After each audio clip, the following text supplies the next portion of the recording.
नमस्कार दोस्तों, आप देख रहे हैं सनवाल एजुटेक यूट्यूब चैनल। दोस्तों बात करें एमपी 10वीं बोर्ड परीक्षा 2023 10th क्लास का हिंदी का पेपर 1 मार्च 2023 यानी कि दोस्तों आज का जो पेपर है वो हो चुका है। उसकी आंसर शीट आपको बताने वाला हम 100% सही। पास होने के लिए कितने नंबर आपको चाहिए, कम से कम कितने नंबर आपको चाहिए और कितने क्वेश्चन आपके सही होने चाहिए। आइए बात करते हैं आंसर की, चेक करते हैं इस पेपर के बारे में। जी हाँ दोस्तों, ये है एमपी बोर्ड का 10वीं क्लास का आज का पेपर है हिंदी का। सबसे पहले फर्स्ट क्वेश्चन है, सही विकल्प चुनना है। 10वें रस का नेम क्या है? 10वें जो रस है उसका नेम क्या है? वात्सल्य, यानी कि द ऑप्शन इसका बिल्कुल राइट होगा। आपने भी द ऑप्शन करके होगा, आपने अपना मिलान कर लेना। बाल गोविंद भक्त साहब मानते थे, किसको मानते थे? यहाँ पे कबीर को मानते थे। इसमें क्या नहीं आने वाला है? द ऑप्शन इसका राइट आंसर होगा। नेक्स्ट है, धीरे धीरे चलने लगा। इस वाक्य में क्रिया विशेषण का भेद कौन सा है? तो यहाँ पे आएगा रीतिवाचक, यानी कि इसका ब ऑप्शन इसका राइट आंसर होगा।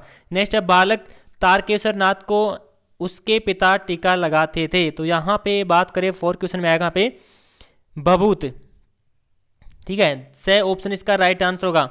उसके बाद में बात करते हैं नेक्स्ट, रीतिकाल के कवि थे। तो पांचवें क्वेश्चन का जो राइट आंसर वो होगा यहाँ पे विनय, यानी कि भूषण होने वाला। यहाँ पे आएगा इसका ए ऑप्शन राइट होगा, भूषण। नेक्स्ट है, तुलसीदास की रचना किसने की? तो ये की थी यहाँ पे विनय पत्रिका, से ऑप्शन इसका राइट आंसर होगा। उसके बाद में आता है आपका दूसरा क्वेश्चन। दूसरे क्वेश्चन में रिक्त स्थान की सही विकल्प चुनकर भरना है। प्रतिमा बनाने वाले का नाम था, तो क्या नाम था यहाँ पे प्रतिमा बनाने वाले का? मोतीलाल। दूसरा है, संधि के कितने भेद होते हैं? तो संधि के कितने भेद होते हैं? 3 होते हैं। नेक्स्ट है, हिमालय की तीसरी बड़ी सबसे बड़ी है, यानी कि क्या है सबसे बड़ी? कंचनजंगा, जो क्या है? चोटी है कंचनजंगा। नेक्स्ट आता है, सूरदास के गुरु थे। तो सूरदास के गुरु कौन है? यहाँ पे वल्लभाचार्य। नेक्स्ट है, चौपाई छंद के प्रत्येक वक्ति में मात्राएं होती है, तो ये होती है 16। नेक्स्ट है, प्रबंध काव्य के भेद होती हैं, तो कितने होते हैं? 2 होते हैं। उसके बाद में क्या आता है आपका? सही जोड़ी मिलाकर बताना है। अंधे की लाठी, तो यहाँ पे बात करें, यहाँ पे अंधे की लाठी आएगा एकमात्र सहारा, यानी कि एकमात्र सहारा इसका राइट आंसर होगा। नेक्स्ट है, मैं क्यों लिखता हूँ? तो इसमें आएगा आगे, ठीक है। उसके बाद में कामयानी, तो कामयानी के अंदर आएगा जयशंकर प्रसाद। नेक्स्ट आता है, मानवीय क्रियाओं का आरोप, तो इसमें आएगा यशपाल, यानी कि स ऑप्शन इसका राइट होगा। नेक्स्ट है, गद्य की प्रमुख विधाएं, तो इसमें आएगा रेखा चित्र, ये वाला। नेक्स्ट है, लखनवी अंदाज, तो इसमें आएगा मानवीकरण, ठीक है, यानी कि इसमें ई ऑप्शन आने वाला है, ठीक है। उसके बाद में बात करते हैं नेक्स्ट, एक वाक्य में क्या देना है? उत्तर देना है। समास के कितने भेद होते हैं? समास के भेद होते हैं 4। नेक्स्ट आता है, एक अनार 100 बीमार का अर्थ है, तो वस्तु कम या अधिक, ठीक है, वस्तु कम या अधिक है। उसके बाद में आता है, भोलेनाथ के पिताजी गंगा में आटे की कितनी गोलियां प्रभावित करते थे? 500। नेक्स्ट है, कवि निराल ने बादलों की तुलना किससे की है? तो ये क्रांति से। नेक्स्ट आता है, रस के कितने अंग होते हैं? 4। और नेक्स्ट है, गद्य की 3 गुण विधाएं ज्ञात कीजिए, तो एक होगा रिपोर्टाजन, एक संस्मरण होगा, एक होगा निबंध हो गया, ठीक है। उसके बाद में आता है, सत्य और असत्य करना है। इसमें आदमी ने पहले आग का आविष्कार किया था, आदमी ने पहले पहल का आग का आविष्कार किया था, बिल्कुल क्या है? सत्य है। नेक्स्ट क्वेश्चन आता है, जो जीता न जा सके उसे अजय कहते हैं, सत्य है। प्रेयर व्हील को घुमाने से पाप नहीं खुलते, तो ये भी क्या है? असत्य है, ये आपका असत्य आएगा। हिरोशिमा में परमाणु बम गिरा था, सत्य है। नेक्स्ट है, मुख्य गायक ने स्वर चट्टान जैसी भारी और गंभीर थे, सत्य है। नेक्स्ट है, धोआ एक सममात्रिक छंद है, असत्य है। उसके बाद में नेक्स्ट क्वेश्चन आता है आपका 6 से, शहनाई की दुनिया में डुमराव को क्यों याद किया गया था और वास्तव में अर्थों की संस्कृत व्यक्ति किसे कहा जाता है? ये 2 नंबर के दोस्तों आपकी क्वेश्चन है। नेक्स्ट आता है 7 क्वेश्चन देख सकते हैं, निम्नलिखित मुहावरों का अर्थ लिखकर वाक्य में क्या करना है? प्रयोग करना है। तो सबसे पहले, खून पसीना एक करना, यानी कि बहुत मेहनत करना है। और नेक्स्ट है, दाल न गलना, तो इसका आएगा अवसर न मिलना, ठीक है, यहाँ पे वाक्य में प्रयोग करेंगे आप इसका। उसके बाद में शब्दों में समास विग्रह कर समास का नाम लिखे, तो पंचवटी, तो यह आएगा द्विगु समास, 5 वटों का समूह है। नेक्स्ट है, नीलांबर, नीले हैं अंबर जिसके, ठीक है, उसका आएगा बहुब्रीहि समास है। उसके बाद में 8 क्वेश्चन में यहाँ पे दिया गया, भोलेनाथ और उसके साथियों के खेल खेलने की सामग्री आपके खेल खेलने की सामग्री से किस प्रकार भिन्न है।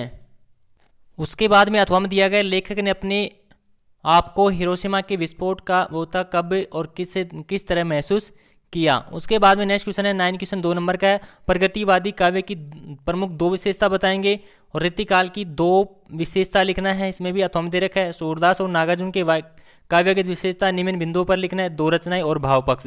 कवि आत्मकथा लिखने से क्यों बचना चाहता है? परशुराम के क्रोध करने पर लक्ष्मण ने धनुष के टूट जाने की कौन सा तर्क दिया था? यहाँ पे कविता का शीर्षक उत्साह क्यों रखा गया है? ये भी 2 नंबर का है।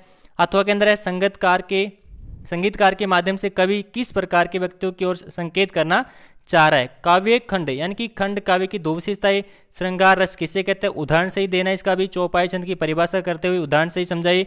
अनुनिक्ति अलंकार किसे कहते हैं? उदाहरण सहित समझाइए। नेक्स्ट है कहानी और उपन्यास में कोई 2 अंतर, रेखा चित्र और स्मरण में कोई 2 अंतर बताइए। यशपाल अथवा मनु भंडारी जी का साहित्य परिचय निम्न बिंदुओं पर लिखना है, 2 रचना और भाषा शैली। उसके बाद में है 17 क्वेश्चन। सेनानी नए होते हुए भी चश्मे वाले को लोग कैप्टन क्यों कहते थे? इस आत्मकथा में लेखिका के पिता ने रसोई की भटियार खाना कहकर क्यों संबोधित किया है? नेक्स्ट है मीठी बोली का महत्व विषय पर अनुच्छेद कीजिए। बढ़ती महंगाई के संबंध में ग्राहक और किराना दुकान के मालिक के मध्य संवाद। और 19वां क्वेश्चन यहाँ पे दिया गया है कि निम्नलिखित गद्यांश का सह प्रसंग क्या करना है, आपको व्याख्या करनी है। तो यहाँ पे जो गद्यांश है आप देख सकते हैं किस प्रकार यहाँ पे गद्यांश पूछा है और अथवा में पूछा है यहाँ पे, ठीक है। उसके बाद में आप 20वां क्वेश्चन पद्यांश की सह प्रसंग सहित व्याख्या करने पूछा। यहाँ पे 3 नंबर का है। प्रसंग सहित आपको क्या करनी थी? व्याख्या करनी। इसके अंदर अथवा में दे रखा है, एक और अथवा में दे रखा है आपके सामने। उसके बाद में 21वां क्वेश्चन है, इसमें से एक विषय पर क्या करना आपको निबंध लिखना है। जैसे पर्यावरण प्रदूषण हो गया, वर्तमान समय में कंप्यूटर की उपयोगिता, विज्ञान के प्रति मानव जीवन महत्व, जीवन में खेलों का महत्व। ये जो मैंने पेपर बताया तो उसमें से दोस्तों बहुत ज़्यादा क्वेश्चन आपके एग्जाम में आए हैं। तैयारी जारी रखिए अपनी, और भी पेपर आपको लगातार मिलते रहेंगे। अदर सब्जेक्ट के नगर पालिका अध्यक्ष को मोहल्ले के विपरीत सफाई के संबंध में आवेदन पत्र, अपने मित्र को अपने भाई की शादी में सम्मिलित होने के लिए पत्र लिखे, ठीक है। उसके बाद में 23वां क्वेश्चन में पूछा यहाँ पे एपीटी गद्यांश काव्यांश को पढ़कर जो नीचे दिए गए क्वेश्चन है उनके आंसर देना। ये आपका 4 नंबर का है। गद्यांश का शीर्ष लिखेंगे, 1 नंबर मिलेगा। और 2 नंबर मिलेंगे। निराशा का भाव क्यों जागृत होता है, 1 नंबर मिलेगा, लिख देंगे। तो मन में आशा का भाव क्यों बनाए रखना चाहिए, इसका ये भी 1 नंबर का है। और इसके अंदर अथवा में भी दे रखा है, तो दोनों में से आपको एक करना है। इस पद्यांश का शीर्षक श्रम को कवि ने कैसा धन कहा, राजा प्रजा नहीं कुछ होता, कवि से क्या आशय है, ठीक है। तो ये पेपर आपका क्या हो चुका दोस्तों? कंप्लीट आज का पेपर है। आंसर की अपनी मिलान कर लेना। और पास होने के लिए आपको कम से कम 100 में से कितने नंबर चाहिए? आपको 36। ये आपका 75 नंबर का है, ठीक है। तो आपको लगभग इसमें चाहिए आपको 20 नंबर के आसपास नंबर चाहिए। यानी कि जैसे आपके 20 नंबर आ चुके हैं और 30 नंबर आपके आएंगे तो आपके कितने नंबर हो जाएंगे? 50। बट आपको कितने चाहिए? 36। तो 6 नंबर लगो इसमें से 55 में से आपको 6 नंबर होंगे ना, तो आप पास होंगे ओनली। यदि आपके 6 नंबर आ जाएंगे इस पेपर में तो आप पास हो जाएंगे। 30 आपको 35 आपको वैसे मिलेंगे और यहाँ से कुछ नंबर आपको लेने होंगे। बट आपके नंबर आने चाहिए कम से कम इसमें 75 के अंदर आपके नंबर आने चाहिए। 20 से ऊपर 20+ नंबर आपके आने चाहिए, ठीक है। तो प्लीज़ वीडियो को लाइक करो और चैनल को जरूर सब्सक्राइब कर लेना। Thank you.